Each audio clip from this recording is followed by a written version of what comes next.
Witam. Dzisiaj pokażę Wam, jak wymienić filtr powietrza w Skodzie Rapid silnik 1.2 TSI.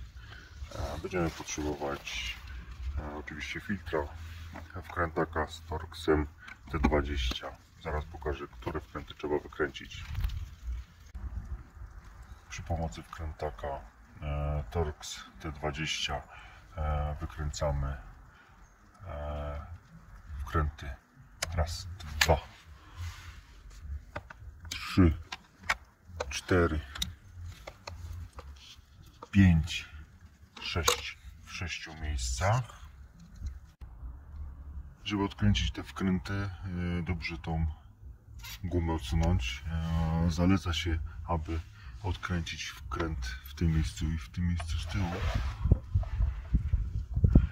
Właśnie takiego łamanego narzędzia, śrubokrętu takiego, dzięki którym będzie łatwiejsze odkręcanie i zakręcanie.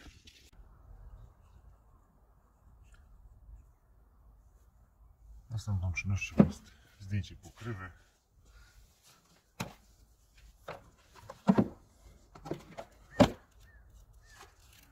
Mamy w tej chwili dostęp do starego filtra. Zdejmujemy go pomału.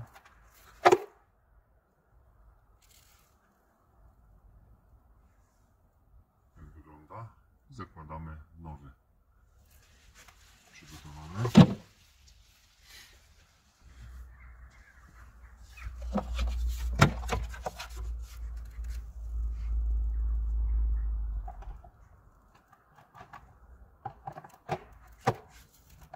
Zakładamy, wkładamy i przekręcamy go zgodnie z wskazówkami zegara, tak żeby był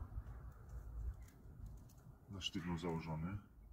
Środek oczywiście tutaj jest wyczyszczony wcześniej, już go możemy wyczyścić. Jest tu też gumowa uszczelka i nakładamy. Tak samo jakbyśmy go wyciągnąć. Można oczywiście wyciągnąć tą obręczę, ściągnąć, jest wtedy dużo łatwiej. Jednakże ten sposób też jest wystarczający. Nałożone. Teraz tylko trzeba zakręcić wkręty w miejsca, które wcześniej żeśmy wykręcali i będzie gotowe. I ostatnia czynność.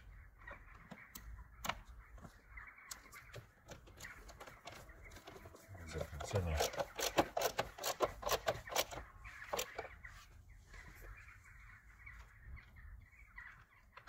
Wkrętów.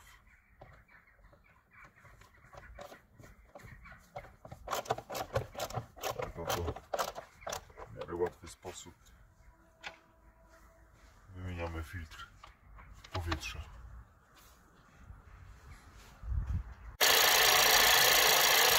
Oczywiście, jak zauważyliście wcześniej, wyciągnął się zawór odmy przy otwieraniu tej pokrywy. Tutaj jest. I normalnie go wkładamy. I wszystko już powinno działać dobrze. Bo odpaliłem, teraz jadę na jazdę próbną i będziemy widzieć, czy na pewno dobrze wymieniłem. Sądzę, że tak. Przeprowadziłem test na odległości około 25 km. Na pewno jest wyraźnie mniejsze spalanie. Mniej tak jakby szarpie na postoju. I tyle.